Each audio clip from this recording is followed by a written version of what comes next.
Praise the Lord again, brothers and sisters. We are in week 3, day 5 of our Holy Word for Morning Revival. The title is The Crucial Aspects of Matthew 5 through 7. That's our title of the Holy Word for Morning Revival.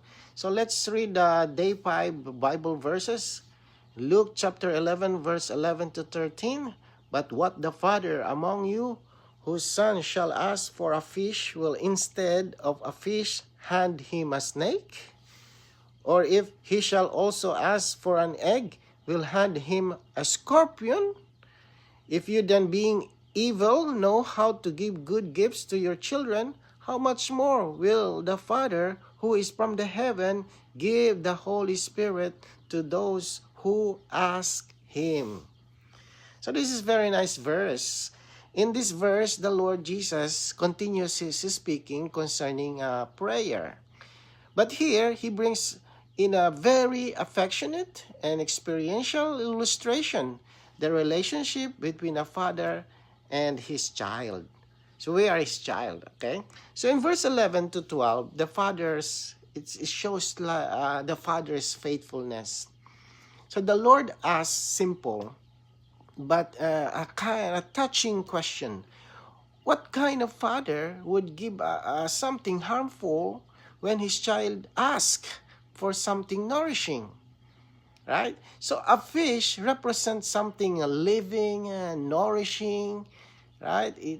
And then a snake representing something deadly. It's deadly.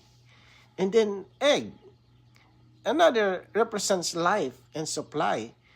And then a scorpion, this is something poisonous. It gives damage, right? So the Lord's point is very clear. God never answers our prayer with something harmful, even when we may not fully understand His answer. The Father's intention is always life, always supply and care, not damage. So what a wonderful Father we have, right? So in verse 13, another one is the contrast and in the promise. Then in here, then the Lord makes a comparison. The earthly fathers, right, true, fallen, and sinful, still know how to give good gifts to their children. So how much more, right? This praise is crucial. Our Heavenly Father, who is perfect, loving, and wise. So, and what is the greatest gift the Father gives in response to our asking? What is the answer when we ask? He gives us the Holy Spirit. And this shows us something very important.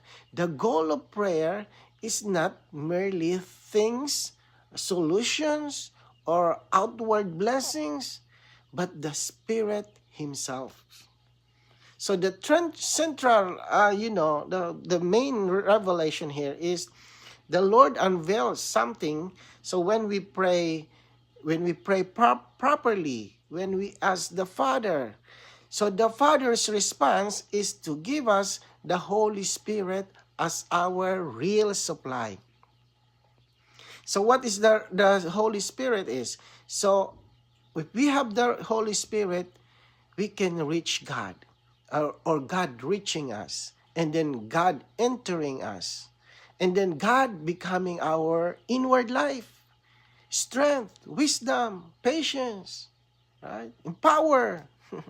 So the Lord is guiding us to see that prayer brings us not just answer, but God Himself as the answer. Right? So God is the answer of all those prayer that we are asking. So anyway, it prepares us very well for the paragraphs, in the today's reading. So where we will see prayer not as a religious practice, but as a way to receive and enjoy the Spirit. So let's go read the paragraphs. So perhaps you are wondering where in Luke chapter 11, 1 to 13, we can see the matter of receiving the Holy Spirit from the Father. The life supply is indicated in verse 11 through 13. Here, the life supply is indicated by the fish, the egg, and the Holy Spirit. In verse 5, it is indicated by the loaves. If we include the loaves, we have 4 items of the life supply. When we pray ourselves into God, we receive His riches as our supply. So this paragraph, helps us to see something very important or crucial. Luke chapter 11 is not mainly about praying prayer methods, right? But about receiving the Father's life supply. So at first glance, Luke 11 may look like a chapter teaching us how to pray. But here, the ministry opens our eyes to see what prayer is actually for. It is for receiving life supply from the Father. Right? Life supply. It's not about like, Lord, give me a house. Lord, give me a shoes. It's not about that. It's about receiving the Father. So anyway, the next one is, the point is, the reading points out 4 items. There's 4 items. There is the loaves, right? This represent our basic daily necessity or daily nourishment. And then, the loaves show that prayer supplies us with what we need to live the Christian life day by day. And the fish is something living from the water, signifying, we can say it is Christ as our living supply. Okay, and there is also egg. The egg may signifies life life that can grow and develop within us. So the Holy Spirit, right, in verse 13, this is the highest and ultimate supply. The Spirit is not just something God gives us. He is God Himself, given to us as our inward life and strength. So all these items show that when we come to God in prayer, the Father's intention is not merely to fix situation, but to supply us with life. And then the last sentence is very experiential. So it says, when we pray ourselves into God, we receive His riches as our supply. So this tells us that prayer brings us into God Himself. As we stay in Him, contact Him, and remain before Him, His riches become our inward nourishment. What is that? We will receive patience, faith, love, endurance, and even the ability to live Christ. So prayer is not striving or begging or performing. It is coming to the Father to be supplied with life. So let's read that today's reading. Amen. In Luke 11:13, the Lord said that if we, being evil, know how to give good gifts to our children, how much more will the Father give the Holy Spirit to those who ask Him? This implies that the one gift that is truly good is the Holy Spirit. Before His death, the Lord told the disciples to ask for the Holy Spirit. After His death and resurrection, He told them to receive the Holy Spirit. So it shows us that the truly good gift from the Father is the Holy Spirit. So among all possible answers to prayer, God's greatest giving is Himself as the Spirit. So before the Lord's death, the disciples were told to ask for the Holy Spirit. But after the Lord passed through death and entered the resurrection, He told them to receive the Holy Spirit. Right? And that is in John 20:22. Today, because the Lord has accomplished everything, our prayer is not mainly to ask from a distance, but to receive the Spirit as our present life supply. So let's read the next paragraph. In Luke 11:11 through 13, the Lord said that the Father will not give us His Son a snake instead of a fish, or a scorpion instead of an egg. Furthermore, the Lord said that the Father will give the Holy Spirit to those who ask Him. In figure, a snake signifies Satan and his angels, and a scorpion signifies Satan's demons. Oh Lord, you know, this paragraph assures us of the Father's absolute protection and goodness in answering our prayers. The Lord uses strong figures to show that God never gives anything evil when we come to Him. So the fish and the egg signify life and nourishment. The snake and the scorpion, what is that? That is Satan. That is demon, right? And give us spiritual harm or harm. So the meaning is very clear. When we pray to the Father, He will never give us anything of Satan. Of course, He's God, right? Anything harmful or anything poisonous. Instead, He answers our prayer, right? His answer is always life. And that's why the Lord concludes by saying that the Father gives the Holy Spirit.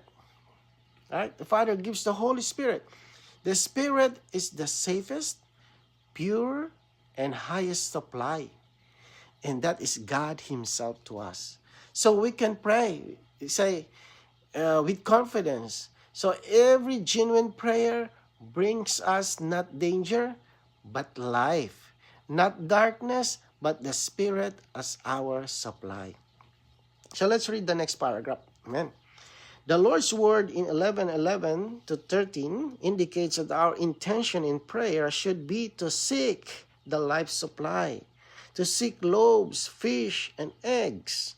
Loaves represent the riches of the land, fish, the riches of the sea, and eggs, the riches of something both in the air and on the earth. Therefore, loaves, fish, and eggs represents the riches of the land, the water, and the air. That is, this represents different kinds of riches. In verse 13, we see that the Holy Spirit is the totality of these riches. The Holy Spirit is the totality of the loaves, the fish, and the egg. Right? How about let's read the next paragraph. The Holy Spirit is the life supply. When we pray ourselves into God, we should remain in God to receive the Holy Spirit as our life supply. So this brings us to the governing intention of prayer. The Lord's word shows that when we pray, our focus should not be outward matters, but the life supply. So the loaves, the fish, and then the eggs signify different kinds of riches. Like it's mentioned here, the fish, but the loaves is the riches from the land, the fish is the riches from the sea, and then the eggs are the riches from the land, both air and the earth. So together, these cover all kinds of riches in God's creation. Yet in verse 13, shows us something higher.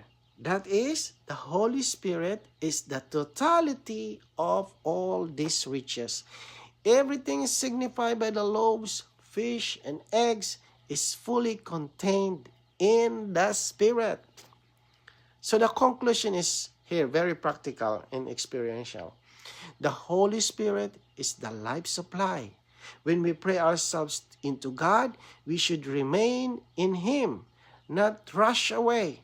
So as we stay in His presence, we receive the Holy Spirit as our inward nourishment. Right? So prayer then is not just asking, it is abiding, remaining, and being supplied. That's our prayer. So let's read in the next paragraph. Have you ever heard that to pray is to pray ourselves into God, so that we may remain in Him, continually to receive the Holy Spirit as our life supply? This life supply, signified by the loaves, the fish and the egg, nourishes not only ourselves, but also those under our care, right? So we have strongly emphasized the fact that to pray is to pray ourselves into God. Whenever our prayer does not bring us into God, it is wrong, right? We should not continue to pray in that way. The governing principle of our prayer should be that prayer always brings us into God, right? So, brothers and sisters, prayer is not merely speaking words to God. It is praying ourselves into God.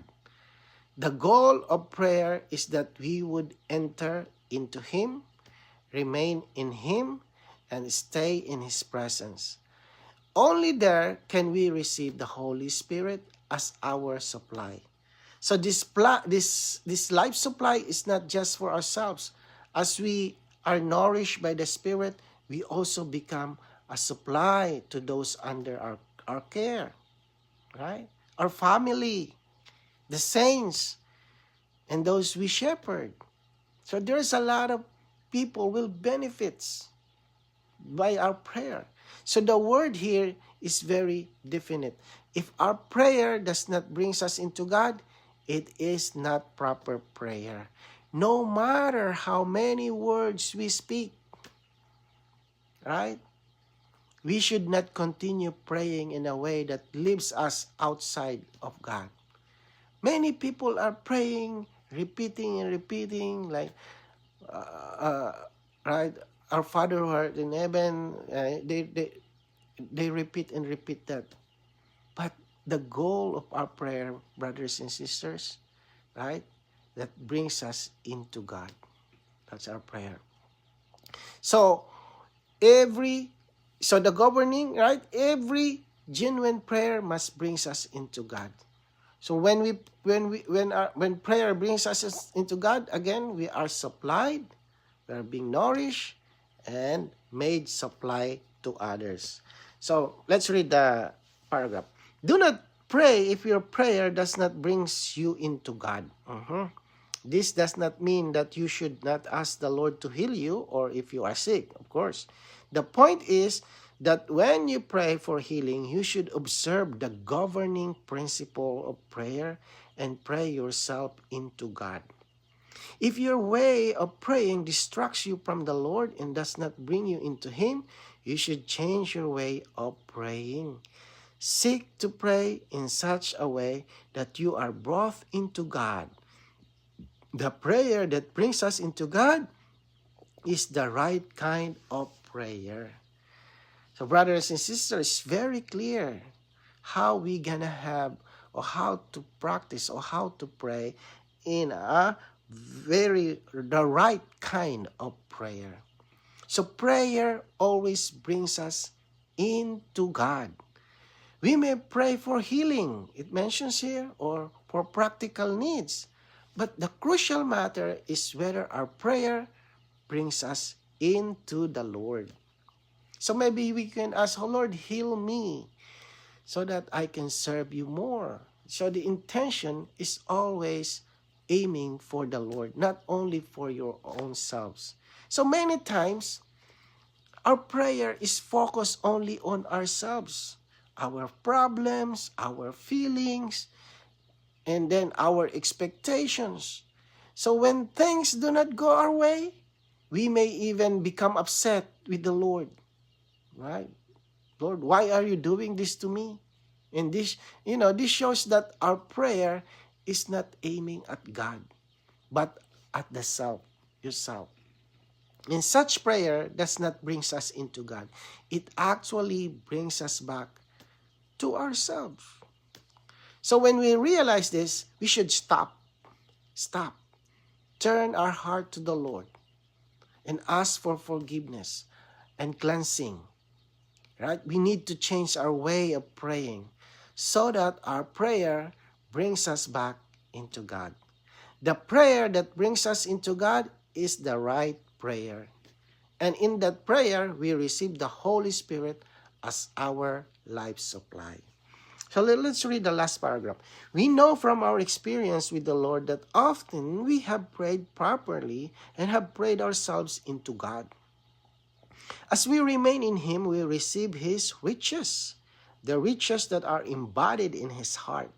When we receive the Holy Spirit as our life supply, signified by the loaves, the fish, and the egg, we can feed ourselves. And we can also feed all those under our care. Right?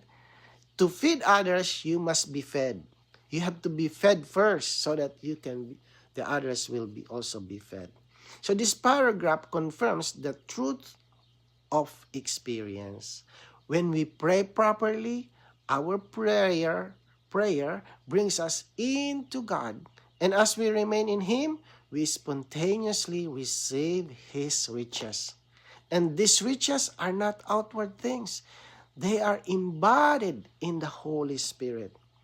So as we receive the Spirit as our life supply, signify the loaves, the fish, the eggs, we are first nourished inwardly. Then, out of this nourishment, we are able to feed others. Our care for others does not come from our effort or our knowledge, but from the supply we have received by just praying. Right? Prayer is very important, saints. Even praying, you will be supplied. Not just by enjoying the words from the saints or from prophesying. It says here in our morning revival today that even in praying, you will be supplied. So, proper prayer results in two things. What is that? We are fed. And then the next one, others are fed through us. Right? So this is prayer that fully fulfills God's intention. Amen. Praise the Lord. Lord Jesus brings us into God through our prayer. Save us, Lord, from praying in ourselves, Lord. And teach us, Lord, to remain in you. Supply us with the Holy Spirit, Lord, as our life supply day by day, that we may be nourished and become also a supply to others. Lord, bless us, O Lord. Amen. Hallelujah.